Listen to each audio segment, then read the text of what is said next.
Merhaba, hoş geldiniz. Kanalıma ve mutfağıma sefalar getirdiniz. Bugün yine çok güzel bir tarifle karşınızdayım. 5 çayı için hazırladım ama kahvaltıda ya da akşam yemeğinde de yiyebilirsiniz. Atomlu patates kızartması. Aman Allah'ım, bu atom sosuyla patates kızartması başka bir lezzete ulaşıyor. Hadi buyurun geçelim tarife. Siz izleyin, ben de afiyetle tadına bakayım.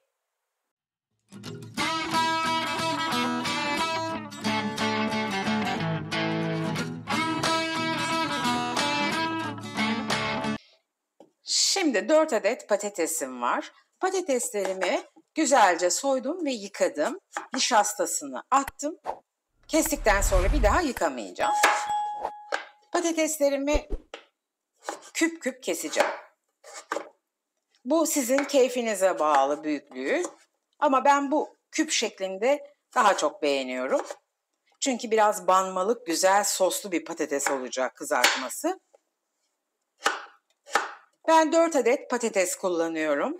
Yaklaşık olarak 3-4 kişiye yetecek ama kişi sayısına göre siz arttırabilir, azaltabilirsiniz.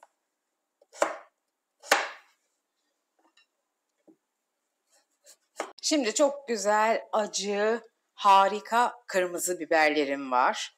Bu biberler gerçekten çok tatlı bir acısı var. Başını ve ucunu kesiyorum.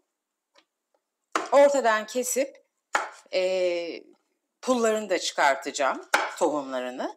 Arzu edenler tohumlarını kullanabilirler. Daha fazla acılık verir ve bir görsel de oluşturabilir, sanki pul biber gibi. Ama ben çok fazla acı olsun istemiyorum işin gerçeği. Acıyı seviyorum ama çok acıyı sevmiyorum. O yüzden tohumlarını mutlaka çıkartıyorum. Şimdi tohumlarını çıkarttığım biberlerimi orta irilikte ne ufaltıyorum ne çok büyük koyuyorum ama dişe gelecek şekilde, böyle bir lezzetini verecek şekilde doğruyorum. Bu biberler muhteşem bir tatlı acı lezzet veriyor. Soslara, makarna soslarına, yemek soslarına, hatta ben domates sos da yapıyorum, içerisine katıyorum. Hafif acılı, çok lezzetli bir sos oluyor. Şimdi ocağımızın başına geçebiliriz. Evet, yağımız kızdı ve patateslerimizi, yağımızı atıyoruz. Mutlaka kızgın yağ atmamız lazım ki yağ çekmeden güzelce çıtır çıtır kızartabilelim patateslerimizi. Patateslerimizi güzelce nar gibi kızartalım.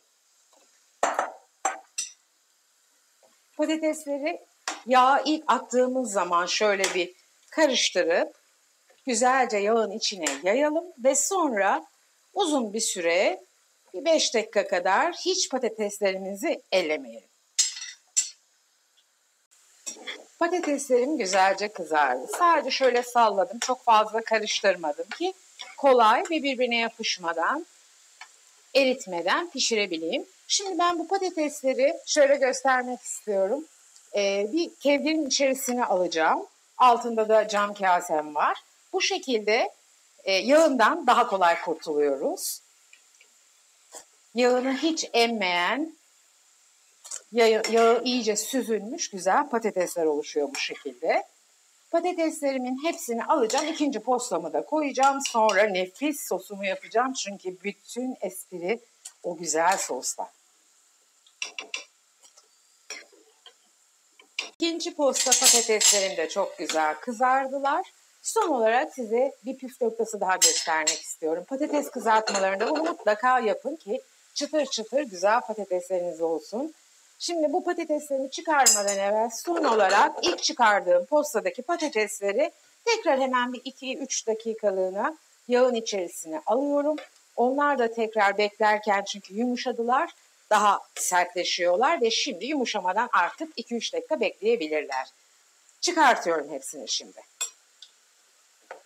Şimdi nefis sosumuzu yapabiliriz. Bunun için 2 yemek kaşığı kadar zeytinyağını tavama alıyorum.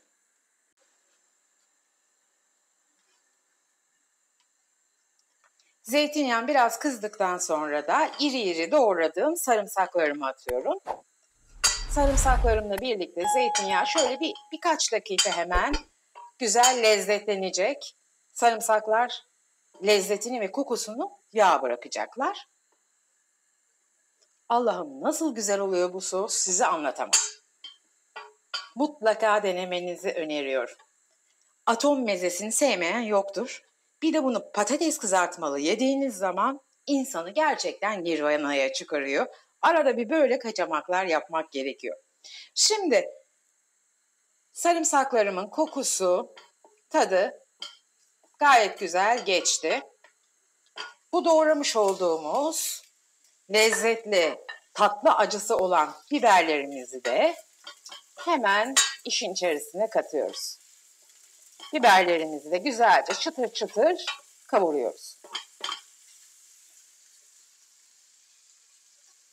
Biberlerimiz olmak üzere çok güzel kızardılar. Son dokunuş olarak 1 çay kaşığı pul biber, 1 çay kaşığı da kırmızı toz biberi ilave edip güzelce karıştırıyoruz. Ki iyice kıpkırmızı bir renk ve tatlı acısını arttıran bir kıvam versin. Ve altını birkaç dakika sonra kapatacağım. Patateslerimi hemen bir servis tabağıma aldım ve son hazırlığı yapıyorum. Kızarttığımız patateslerimizi uygun bir servis tabağına aldıktan sonra güzelce karıştırarak homojen bir kıvam verdiğim ve dolayısıyla sulu bir kıvama gelen yoğurdumu patateslerimin üzerine döküyorum. Yoğurt miktarı tamamen sizin keyfinize bağlı. İstediğiniz kadar koyabilirsiniz. Hatta arzu edenler yoğurt koymayabilirler de. Ama bol yoğurt da çok lezzetli oluyor, onu söylemeliyim size. Ben bayağı bolca bir yoğurdumu koyduktan sonra şimdi hazırladığım nefis atom sosunu üzerine dökeceğim. Her yerini güzelce yaymaya çalışarak, yağından da bir miktar dökerek. Gerçekten yapılışı çok kolay. Hemen 5 dakikada hazırlanacak. Çok lezzetli bir yemek bu arkadaşlar. Çok da basit, çok kolay. Herkesin evinde olan malzemeyle yapılıyor. Eğer ki acı sevmeyen varsa bunu dediğim gibi tatlı biberle de yapabilir. Ama acıyla bir probleminiz yoksa muhteşem oluyor acı biberle. Hepinizin yapıp bu lezzeti tatmasını arzu ederim. Bugün de bir tarifin sonuna geldik. Gerçekten çok lezzetli, iştah açan ve herkesin çok seveceğini düşündüğüm güzel bir tarif oldu. Umarım siz de evinizde denersiniz ve afiyetle tüketirsiniz. Deneyecek olanlara şimdiden afiyet olsun diyorum. Eğer ki tarifimi beğendiyseniz videomu beğenmeyi, kanalıma abone olmayı ve bildirim zilini açmayı unutmayın lütfen. Bildirim zilini açtığınız zaman her tarifimiz paylaşılır paylaşılmaz ilk olarak size bildirilir ve hiçbir şekilde kaçırmamış olursunuz. Ama aynı zamanda da bana destek olmuş olursunuz. Kanalıma abone olmak, videolarımı izlemek ve beğen tuşuna basmak tamamen ücretsizdir. Ama maddi manevi emek verdiğimiz kanalımda çok büyük bir destek vermiş olursunuz. Bütün videolarım daha çok izlenir, daha çok kişiye ulaşır. YouTube algoritması dolayısıyla sizlerin beğenileri ve sosyal medyalarınızda bu videoları paylaşmalarınız gerçekten çok önemli. Ben de sizlere çok teşekkür ediyorum. Hem beni bu dakikaya kadar izlediğiniz hem de desteklerinizi benden esirgemediğiniz için. Hepinizi çok seviyorum. Bir sonraki güzel tarifte buluşmak üzere. Sevgiyle kalın, hoşça kalın. Ağzınız hep tatlı kalsın.